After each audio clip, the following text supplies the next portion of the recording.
Bienvenue à l'émission En accord avec le son. Là où nous sommes en accord avec le son.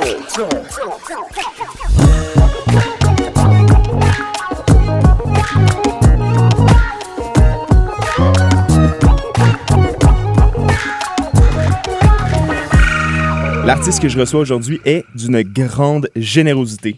Il nous offre une sensibilité hors du commun inspirée par des événements touchants et poignants qu'il nous livre sur un plateau argenté composé de mélodies accrocheuses, d'instrumentations somptueuses et de vibes immaculées. Après avoir écouté la musique de l'artiste d'aujourd'hui, même les verres fumés les plus opaques ne seront pas en mesure de cacher les larmes que vos yeux laisseront tomber. Mesdames et messieurs, sans plus attendre, je vous demande d'accueillir comme il se doit. Poema. C'est fort, ça. Ça va bien? Ça va bien, toi? Oui, ça va super.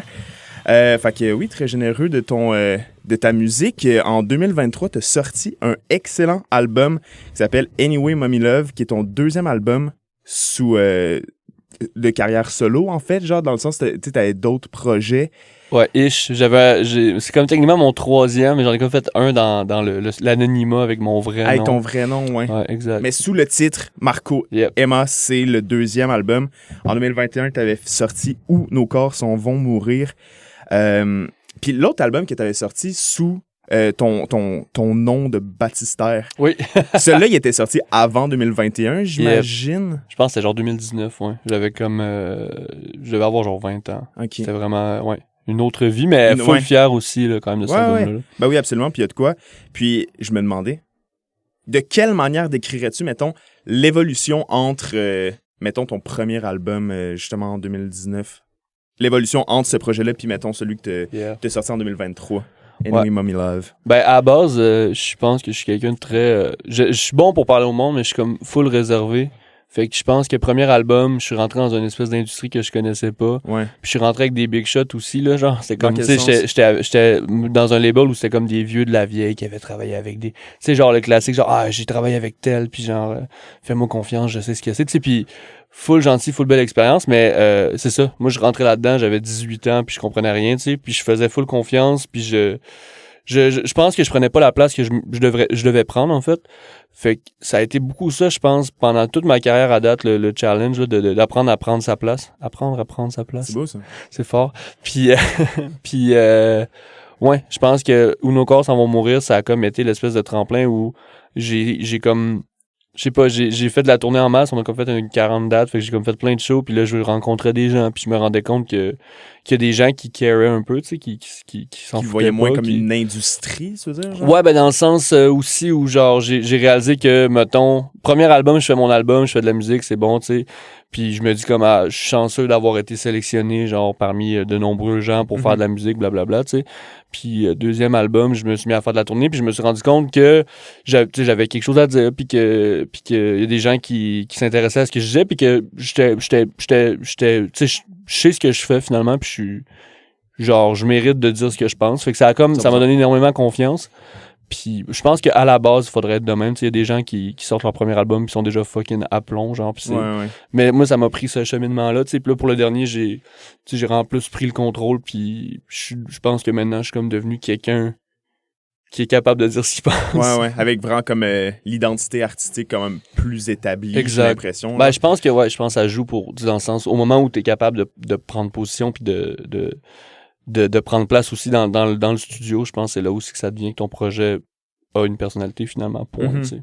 Puis de quelle manière, mettons, entre Où nos corps vont mourir puis Anyway Mommy Love, qu'est-ce qui est de quelle manière leurs personnalités de ces deux albums-là sont différents?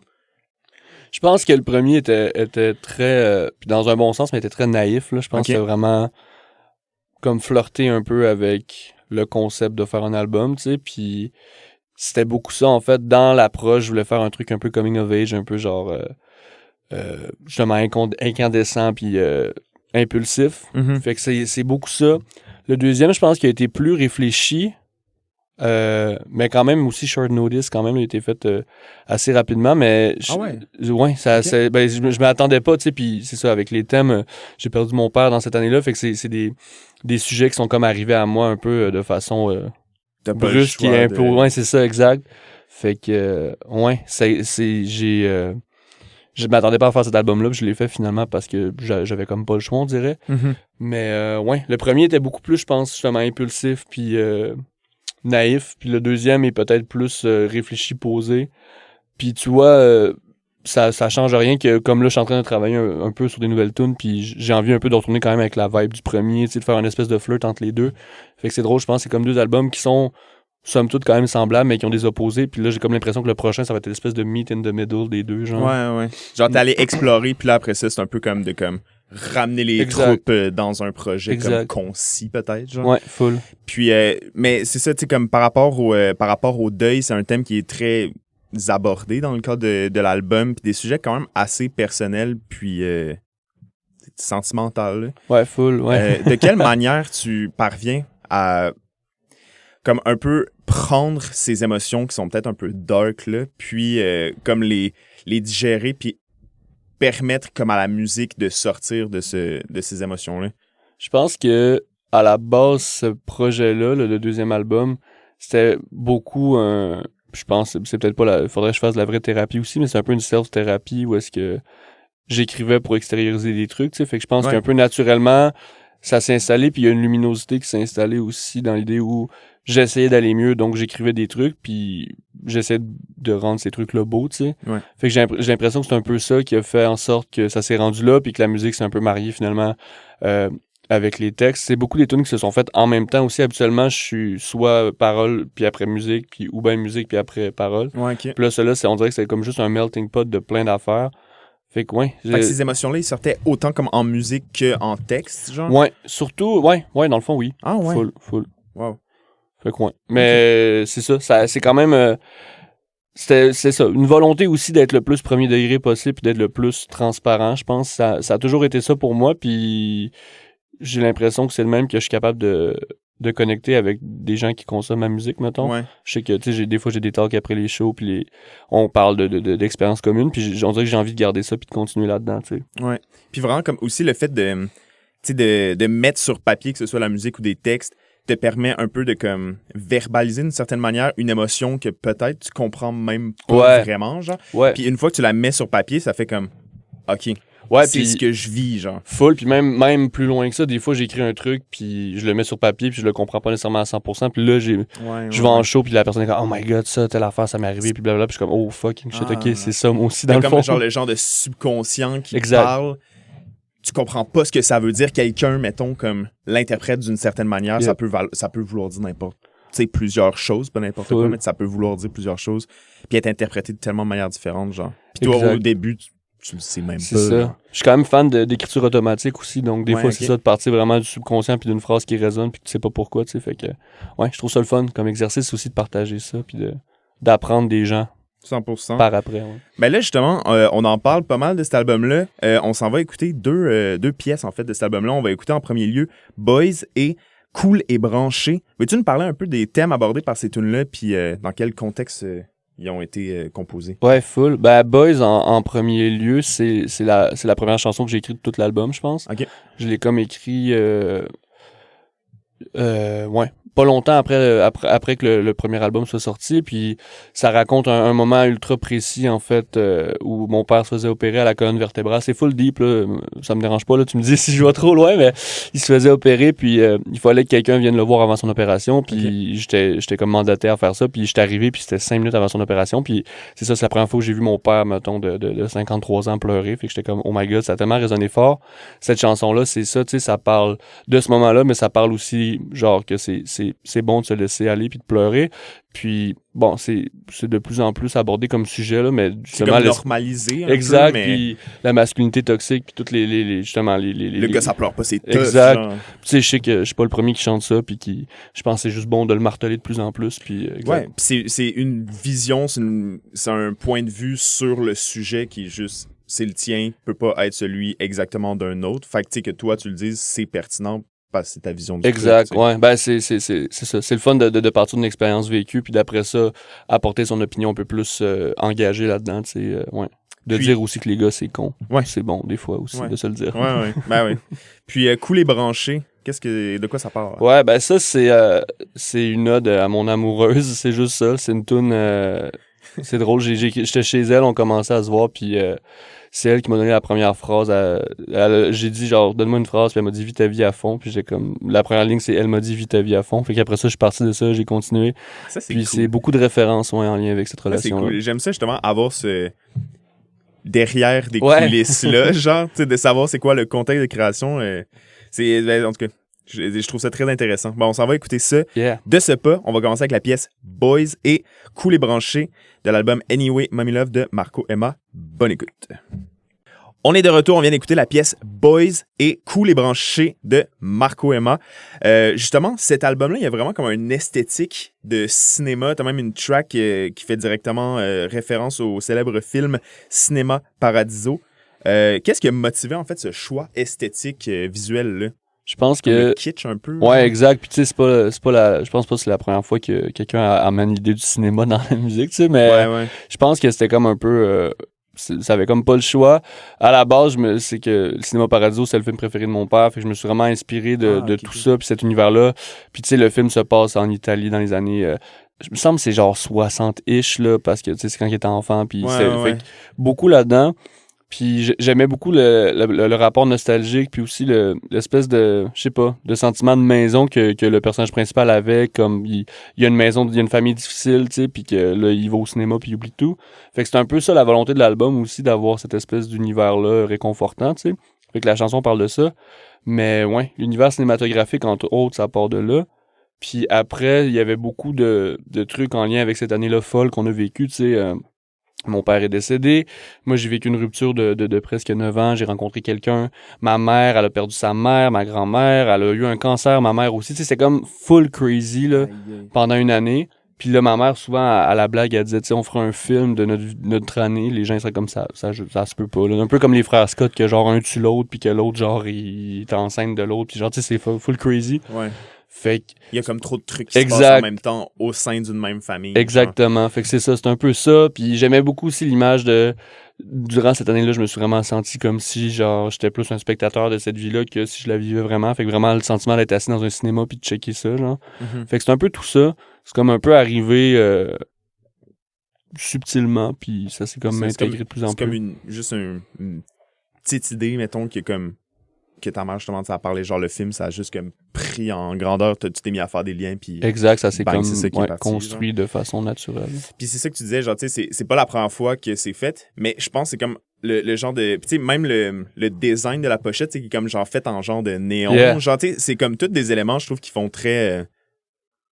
c'est comme un peu plus vieux, ouais, genre, kitsch, comme d'un kitsch, genre, puis... comme un peu années 70, je pourrais... mais je pense que, ouais, écoute, de 50 à 60-80, là, je pense que ça se peut, là. C'est ça, genre. Mais tu sais, c'est encore genre le néo-kitsch, genre. Tu sais, puis en tout cas, je trouve ça drôle, le genre de courant esthétique qui, comme... Ouais. viennent tout le temps un peu à se recycler, au final, genre, puis qui sont rafraîchissants, mais qui sont quand même des références à des affaires du passé. Qui ont déjà existé, Je trouve ça super intéressant. Puis je me demandais, est-ce qu'en spectacle, tu parviens à, comme, créer cette esthétique-là également, ou c'est une autre histoire? Quand ça? même, on a travaillé le show, tu sais, puis on a fait faire en fait une affiche néon comme sur la pochette, là, fait qu'il y a ça en bas qui est nice, qui existe. Puis on pense à nos fits aussi, puis il y a un peu l'aspect kitsch qui est toujours là, tu sais. Après, ça reste du live, mais oui, je pense qu'on a comme su faire un espèce de beau meet dans les deux. Là, on est tout habillés, inspirés de cette époque-là, puis bon, c'est sûr qu'on a des synthétiseurs puis tout qui font pas très cette époque-là. Mais à un moment donné, il faut faire ce qu'on peut. Là. Ben, mais, faut faire l'album, faut jouer les tunes. La musique qui compte. Mais ouais, puis tu sais, c'est ça, c'est un rapport avec cette époque-là, mais le présent aussi. Tu sais, comme la pochette, c'est ça, c'est full dans le kitsch puis dans le rétro. Mais moi, mon influence première de cette pochette-là, c'est que j'écoutais OD, genre. Puis il y a une scène où... Coralie Maya, je pense qu'elle s'appelle, elle pleure, genre, parce que je pense que dans l'aventure, en ce moment, elle se trouve personne, puis elle trouve ça tough, parce que c'est full tough, là, tu sais, t'es comme tout seul, t'es pas chez toi, puis tu capotes, mais elle a des fucking gros shades, genre, elle a des grosses lunettes de soleil d'en face, puis elle pleure, puis là, j'étais comme, oh my god, c'est ça, l'émotion. C'est genre, exact. Fait que je pense que c'est ça. C'est ça la pochette, en fait, pour ceux qui l'ont pas vu, là. Effectivement, ouais. Fait que c'est ça. Puis je pense que live, c'est ça aussi, c'est d'apporter du kitsch puis du rétro, mais d'apporter aussi du nouveau aussi là-dedans. Ouais, de faire un meet entre les deux, là. Ça ressemble à quoi, justement, Marco Emma, en spectacle live? C'est quoi la formation? comment c'est abordé? C'est un stand-up de 3 heures d'humour, je suis tout seul. Non, c'est pas vrai. Ben, ça serait cool, ce serait mon rêve d'être humoriste, c'est pas vrai. Mais... Tu fais-tu des blagues entre les tunes?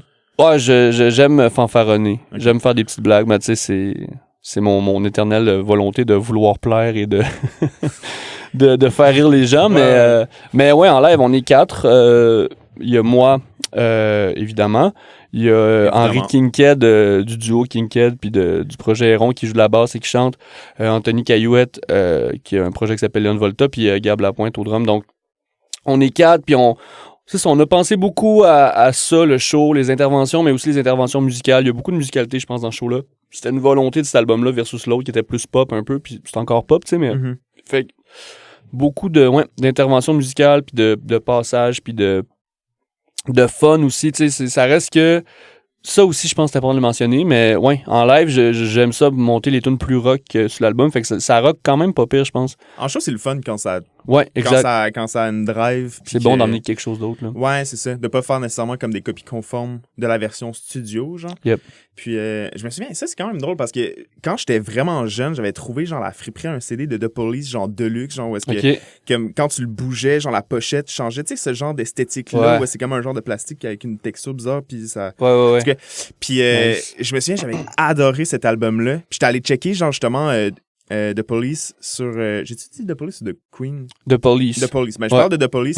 Puis j'étais allé checker sur YouTube une genre de version live de The Police. Puis là, c'était complètement différent. Ah ouais? Ça m'avait vraiment, genre, fasciné. Genre le fait de comme prendre des tunes puis les rendre complètement prog alors que c'est un peu pop sur les bords de Police. True. Puis j'étais allé checker les commentaires. J'étais un grand fervent des commentaires. Puis le monde, il bâchait ça. C'est Genre, vrai? qui était genre, tu sais, comme on paye pour checker The Police, on veut pas voir un show que c'est pas qu'est-ce qu'on pense. Ouais. Puis j'étais genre, aïe. J'avais genre 12 ans, puis j'étais genre, ce sont des idiots.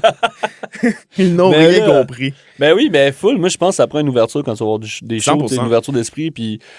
Tu sais, je pense que c'est ça. Les gens, puis c'est bien correct, mais si t'es froissé quand tu vas voir un show parce que c'est pas comme tu pensais, ben, je sais pas. Je trouve ça qui écoute l'album. Exactement. Puis, tu sais, je pense que c'est vraiment la liberté des artistes c'est leur art, tu sais, tu peux bien faire ce que tu veux avec. Puis, tu sais, quand tu fais, mettons, puis là, tu sais, je parle, mettons, de Police, justement, genre, eux, man, ils doivent commencer à se faire chier de faire les mêmes tunes de A à Z, exactement comme, mettons, la version studio pendant, genre, des centaines et des centaines de shows, genre.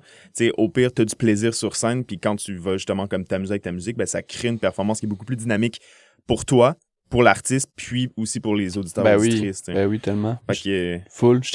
Moi, j'ai gros shout-out à Louis-Adrienne Cassidy, là. Je suis allé voir son show, je sais pas si tu l'as vu, mais justement, là, je trouve que genre, c'est la baisse pour sortir des tunes de son premier album, puis que ce soit complètement autre chose, puis que ça devienne quasiment les meilleures tunes du show, tu sais, tellement que c'est différent, puis que ça t'emmène ailleurs. Là. Mais c'est le fun aussi, tu sais, justement, de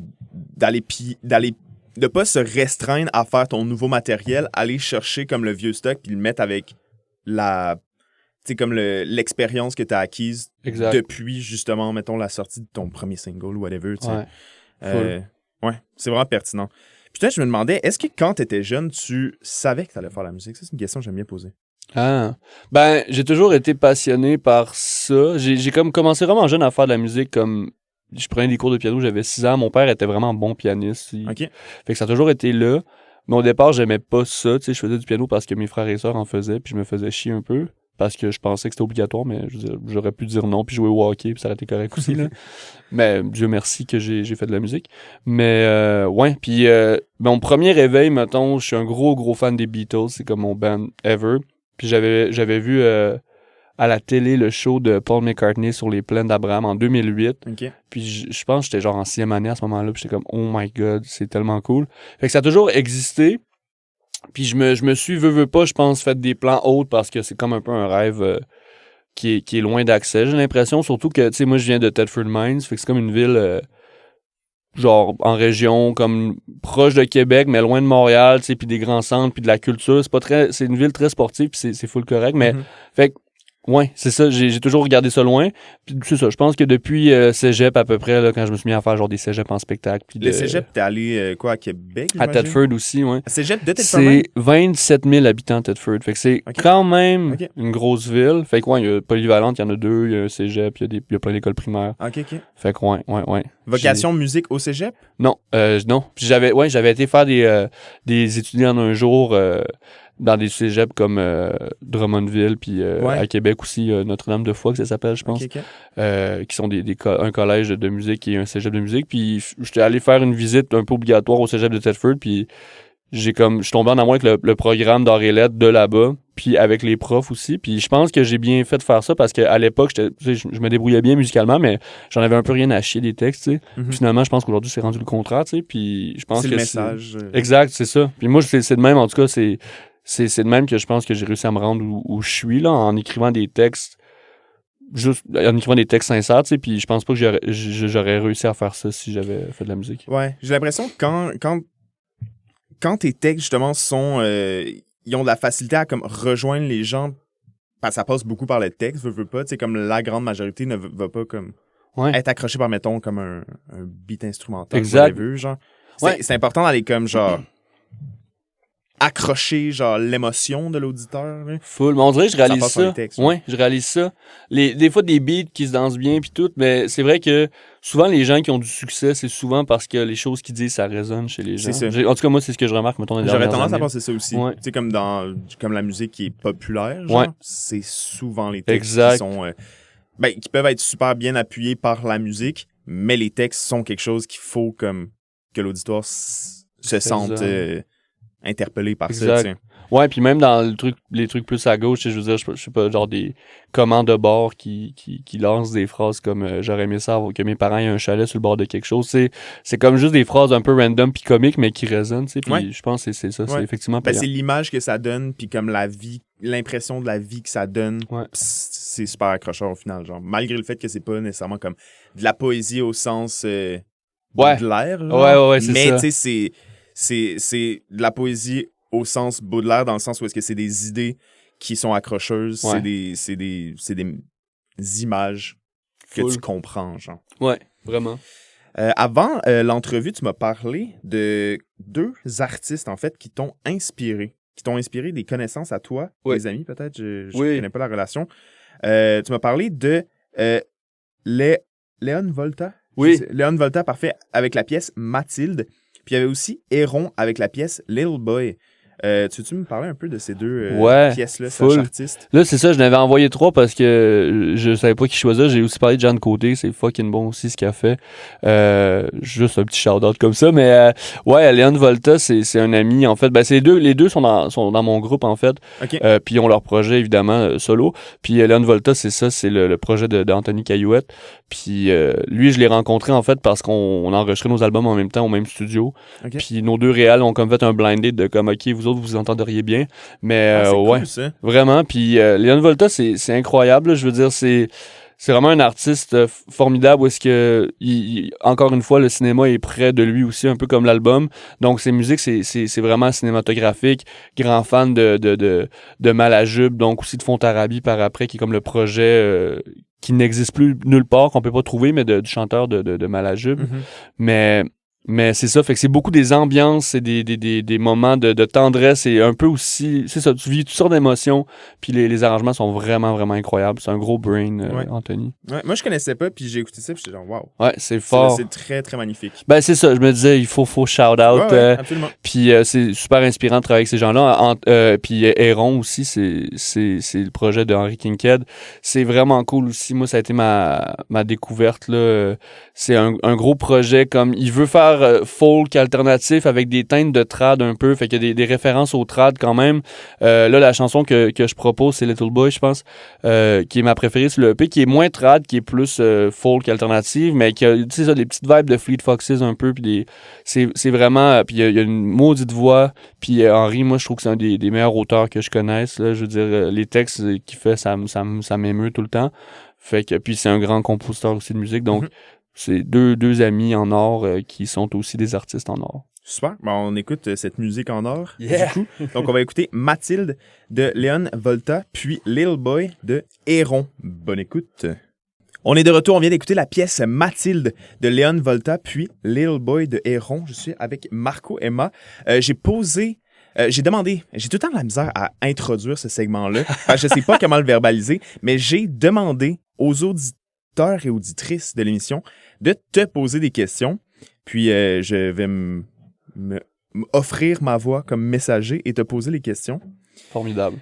Donc, on va commencer avec une question un peu classique, mais spectacle versus création, quel est ton combat préféré? Je pense que j'ai réfléchi à ça. Je pense que j'aime les deux autant. Je pense que c'est autant rewarding, mais autrement. Je pense que le fait de faire vivre des chansons de quelque chose qui part de rien puis de le rendre le plus complet possible sans aller trop loin, je trouve ça super intéressant comme exercice. Mais aussi, je veux dire, il y a rien de mieux que de faire ces chansons-là puis de les partager. Puis le rapport chaud avec les gens, je trouve ça vraiment cool aussi. Fait que je pourrais vraiment pas choisir. C'est circulaire. Là. Exact. J'ai l'impression que, en tout cas, je sais qu'il y en a qui préfèrent un et l'autre, mais moi, c'est vraiment 50-50. Parfait. Tu viens tout juste de sortir un single qui s'appelle Avant de redescendre. Griff, oui. My God. Je pense que wow. c'est comme... C'est sorti hier, ouais. C'était hier, OK. Ouais. Ben, parfait. J'ai fait la story hier, fait que il y a corrélation. Bravo. C'est un single que tu as fait en collaboration avec l'artiste Lucille. Yep.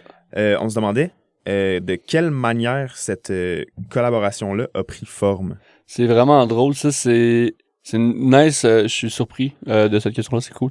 Mais Raph, a.k.a. Lucille, c'est un ami de courte date, ça fait pas longtemps qu'on se connaît. Ça fait longtemps qu'on se connaît, mais ça fait pas longtemps qu'on est amis. Puis on avait comme... on s'était écrit pour dire comme j'aime ce que tu fais, on devrait chiller puis peut-être écrire des trucs ensemble. Puis première fois, ça a pas fait grand-chose, on n'a pas tant écrit de trucs ensemble, mais on a appris à se connaître. Vous avez juste chillé. Exact, c'est ça. Puis là, j'ai appris que lui, il venait de Chibougamau, puis ma mère, elle vient de Chibougamau, fait qu'on a comme... Puis il connaît ma cousine. Puis comme c'est vraiment une affaire de Chibougamau, c'est comme dans le nord à 7 heures de route de Montréal, tu sais, c'est la première ville, je pense, du Grand Nord. Fait que c'est quand même loin. Fait que j'étais comme, waouh, c'est cool. Puis, il m'avait dit cette journée-là, comme, si jamais tu cherches un bassiste, tu m'écriras, blablabla. Moi, j'ai Henri qui joue avec moi, puis que j'adore aussi. Fait que je cherchais pas de bassiste, mais tu sais, si Henri est pas dispo, blablabla. Tu sais que t'as quelqu'un pour ça. Exact. Fait que là, j'ai écrit à Raph parce que suite à la sortie de l'album Anyway Mommy Love, on avait un 5-6 dates, dont des dates qu'Henri était pas disponible. Donc, en fait, l'entièreté des dates, je pense, Henri était pas disponible, dont le lancement à Montréal, le lancement à Québec. On avait une date à Paris, on avait d'autres shows à d'autres endroits. Puis c'est ça, fait qu'il a suivi là, on a full bandé, on s'est full entendu sur plein de trucs. Puis à Paris, oui, c'est ça. À Paris, on a vécu vraiment un beau trip ensemble avec le reste du groupe aussi, évidemment. Puis à notre retour, on jouait à Sorel-Tracy. OK. Donc, shout out Sorel-Tracy. Puis on a comme commencé à écrire des accords là. Puis la chanson parle un peu de cette nouvelle amitié-là, puis du feu, puis de la volonté d'aller loin, puis de l'industrie de la musique, puis justement de ce voyage-là à Paris aussi. Donc, c'est de là que tout ça est né. C'est vraiment je me rends compte, c'est une longue réponse à ta question de pourquoi tu connais Raph. Moi, j'adore justement les coulisses des compositions. Fait que moi, ta réponse, je suis pendu à tes lèvres. Là. Trop nice, c'est ça. Fait que c'est ça la réponse. Puis tu vois, Lucille a fait un show à l'Esco, puis je pense qu'on s'est vraiment bien entendu parce que sur son band, je jouais de la bass, puis Gab qui joue du drum pour moi, jouait du drum avec Raph, puis Anthony. Fait que ça a fait un blend, en fait. Exact. Fait que c'est juste une nouvelle amitié qui va durer super longtemps, j'en suis persuadé. Nice. Puis un respect mutuel aussi. Donc, ouais. Puis qu'est-ce qui sort de ça? C'est une cool track. Je suis bien content, en tout cas. Avant de redescendre, vous irez écouter ça. Puis là, c'est une question connexe. Là. C'est moi qui la pose. Là. Un artiste avec qui tu voudrais collaborer dans le futur? Mettons, genre ton... Oh my God! T'as collaboré quand même avec beaucoup, je pense, entre ton premier album sous le titre de Marco Emma, puis... Yep. Anyway, Mommy Love, t'as fait comme plein de collabs avec genre plein d'artistes. Ouais. Fait que là, c'est sûr, c'est embêtant de te demander avec qui voudrais-tu travailler alors que t'as déjà travaillé avec plein de monde. Ouais, puis là, j'en ai plein d'autres qui s'en viennent aussi. Là. Ok, cool. Mais oui, je peux quand même répondre. Là. Tu vois, mettons... tu vois, au Québec, là, moi, je serais quand même down de faire une tune avec Rose. Ouais. Je suis gros fan de leur projet, de Rose en tant qu'interprète, mais aussi du band puis des chansons. Je trouve que c'est insane comme projet. Fait que je pense que ce serait ça ma réponse. J'essaie de penser à quelque chose de plus grand. Tu sais, je veux dire, un duo avec Mac DeMarco, puis Marco Emma et Mac DeMarco, ça ferait un beau virlang. Fait que je serais down aussi. Mac DeMarco Emma. Et voilà, ça serait sick. Ça serait fort. Parfait. Bon, on a notre réponse. Yeah. est-ce que Cinéma Paradiso était... Ben là, c'est parce que t'as déjà répondu à la question. T'as dit que Cinéma Paradiso, en fait, c'est le film préféré de ton père. Ouais. Ben là, la question, c'est est-ce que c'est ton film préféré? Ben, forcément que c'est une devenu... influence, Ouais, exact. Puis, tu sais, plus jeune, je veux dire, je me le suis fait rentrer dans la gorge par mon père, tu sais, qui était comme, c'est bon ça, regarde ça, tu sais. Puis, au départ, j'ai toujours trouvé que c'est un bon film, j'ai toujours aimé ça, mais là, c'est sûr que ça a pris une valeur sentimentale en plus. Mais oui, c'est vraiment un beau film. Moi, je trouve que c'est super touchant. Évidemment que certains moments qui vieillissent un peu moins bien parce que c'est un film qui a de l'âge un peu, mais... Les années 80, je pense, ça se fait-tu? Moi, il me semble 80, début de 90, à peu près ça, oui. Mais tu sais, tu vois, je dis ça, mais ça n'a pas tant mal vieilli non plus, puis c'est vraiment bon, ouais. OK. Puis, c'est quoi la bass dans Anyway, Mommy Love? Dans la track. C'est quoi la bass? Qu'est-ce qui fait cette bass-là? Ouais, le genre de synth bass. Ouais. Parce que c'est une sonorité justement un peu comme old school. Ouais. Je me demandais si tu un VST, si tu un... C'est dans mon top 25, je pense, Cinéma Paradiso, pour revenir. Ouais, OK. Mais le synth, en fait, c'est un mélange. On a enregistré l'album au Wild Studio, qui est un studio à Saint-Zénon, dans les Laurentides, je pense. OK. Puis là-dessus, il y a Henri qui fait une basse. Puis on est revenu en studio, puis on a décidé de doubler la basse avec un synthé.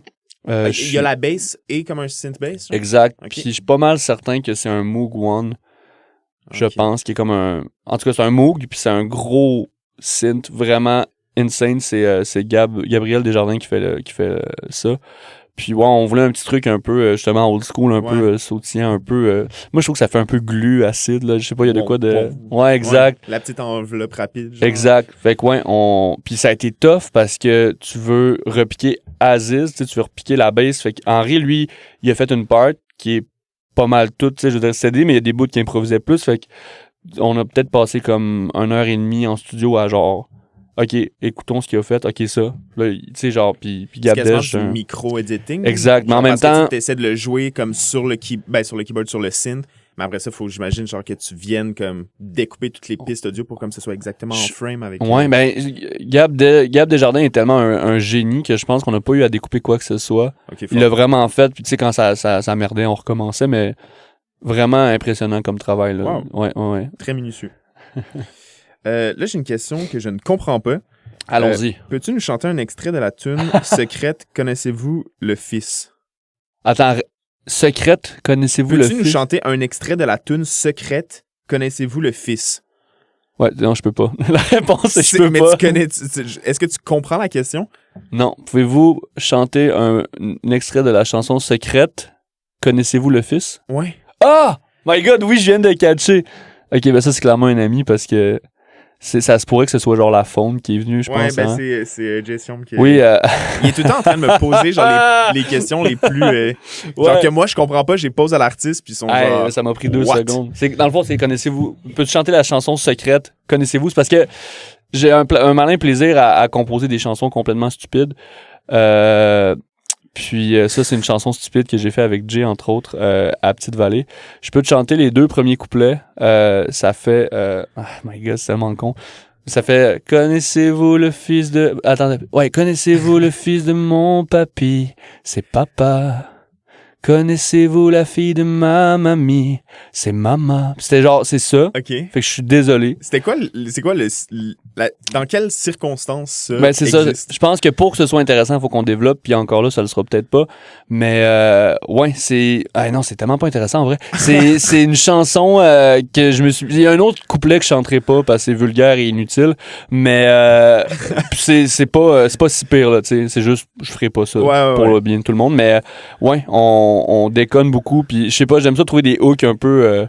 comme ça, genre un peu, je sais pas, je veux dire, c'est complètement stupide, il y a aucun intérêt à ça, fait que, ouais, puis on a genre je pense que genre, Jay a joué du drum là-dessus, puis on a vraiment comme développé cette idée de merde-là. Beaucoup trop pour exact. Qu'est-ce que c'est. Puis là, c'est ça, à chaque fois qu'on se voit, on chante ça, puis faudrait que ça meure un jour, mais là, non. Faudrait l'enregistrer, en fait, je pense, faudrait qu'on l'enregistre. Pour pouvoir enfin, genre, le sortir de vos têtes. Ouais, genre. ben c'est ça, exact. Ouais, wow. Prochaine étape. Prochain album, peut-être. Ouais, c'est bon, j'ai même pas compris la question non plus, c'est formidable. Dernière question. Yep. L'importance de l'amour d'une mère. Ah! C'est beau, ça. Parce que, je veux dire, j'ai l'impression que l'album en tant que tel est un peu une ode à... Ouais, une ode à ça, là. Full, ben, tu sais, c'est ça. Je veux dire, je parle beaucoup de mon père dans tout ça parce que, veux pas, c'est un gros morceau qui est parti, mais... Mais je veux dire, c'est ça, ma mère, je veux dire, c'est le cœur quand même de tout ça. Puis au-delà de la musique et du projet, je veux dire, ma mère, je veux dire, c'est la personne la plus importante au monde. Puis c'est fou aussi. C'est fou comment tu sais, il y en a qui ont de la chance, il y en a qui ont moins de chance. Moi, j'ai eu beaucoup de chance d'avoir cette mère-là qui a toujours été là pour moi, puis qui est formidable, puis qui m'a poussé à aller dans un truc comme ça qui est pas nécessairement facile, puis qu'en plus de me pousser dans ça, ben tu sais qu'aujourd'hui, maintenant que je suis là-dedans, qu'elle se pose des questions à savoir est-ce que j'aurais dû faire ça, j'aurais-tu dû le pousser là-dedans, tu sais, puis la question c'est quoi l'importance d'une mère? L'importance de l'amour d'une mère. Ouais, ben c'est ça. Ben je pense franchement que l'amour d'une mère, en tout cas dans ma vie à moi, c'est un amour qui est unique, je pense. Puis je pense que c'est fabuleux et réconfortant de savoir que cette personne-là est là pour moi en tout temps, tu sais. Mm-hmm. Fait que ouais, puis j'avais envie de lui rendre hommage. Puis je vais probablement le faire encore parce que c'est ça, c'est une femme formidable puis inspirante aussi de tout ce qu'elle a vécu puis de comment elle continue à rock la vie pareil. Puis c'est ça, ma mère est genre prof de maths au cégep, puis comme être prof de maths, c'est dur d'être aimé des élèves, mais elle est full aimée des élèves parce que c'est une cool personne. Puis je sais pas, je suis juste full fier. Puis je pense que c'est ça prend de l'amour d'une mère dans une vie 100%. Ou de l'amour point pour comme continuer. Ouais, mais l'amour d'une mère, c'est quelque chose de plus puissant que bien des affaires. Exactement. C'est très, très, très, très fort. On s'en va écouter ça tout de suite avec un petit segment musical. On va écouter, ben là, c'est un peu genre, il y a une référence à ta mère puis une référence à ton père. On s'en va écouter la pièce Anyway, Mommy Love, puis Cinéma Paradiso. Yeah. Donc, 2 en 2. On s'en va écouter ça de ce pas. On est de retour, on vient d'écouter la pièce Anyway, Mommy Love et Cinéma Paradiso de l'album Anyway, Mommy Love de Marco Emma. Merci beaucoup d'avoir été avec moi aujourd'hui. Merci à toi, merci, c'était vraiment le fun en fait. Ben oui. Quels sont tes objectifs pour l'année 2024? Oh là là! Ben 2024, des shows en masse, c'est sûr là. Comme on a parlé, je pars demain en fait. Ouais. Demain étant la journée où sans doute beaucoup de gens vont écouter l'émission. Je pars aujourd'hui. Ouais. Je suis dans l'avion. Je suis dans l'avion pour la France, ouais. On va faire 11 dates. Fait que 11 dates en France. Après ça, on revient, on fait des dates au Québec aussi. J'aimerais ça faire des festivals beaucoup. Mm-hmm. Moi, j'aime ça, les festivals, c'est le fun. Puis les gens sont le fun. Puis fait on va espérer qu'il y en ait. Donc des shows en masse. Puis aussi avec mon projet, mon side project Vendôme, on travaille sur des nouvelles tunes pour un prochain album. Fait que c'est tout ça, je pense, pour 2024. Et du temps avec la famille et avec les amis. Naturellement. Ce serait cool. Comment on fait pour te suivre les manières les plus efficaces? Ben partout, je suis full actif sur Instagram, je pense que c'est ça le main. La nouvelle plateforme. Hein? Comment? C'est pas la plateforme. Ouais, c'est ça, je suis sur Facebook, mais comme. Ouais. Ça prend de moins en moins d'espace. Exact, hein? Fait qu'Instagram, puis tu sais, si on parle de nouvelle plateforme, ben je suis un peu sur TikTok aussi, fait que. OK. Si jamais tu veux me voir chanter des chansons, ben faire le con, c'est là. Te divertir. Et voilà, chanter Connaissez-vous le fils de mon papy. OK, ben super. Ben, les liens de toutes les plateformes vont être dans la description, donc allez cliquer là-dessus. Je m'appelle Joël Lupien-Faneuf. Vous écoutiez En accord avec le son. On était avec Marco Emma. Encore une fois, un immense merci. Merci, partagé. Yes, ben à la prochaine.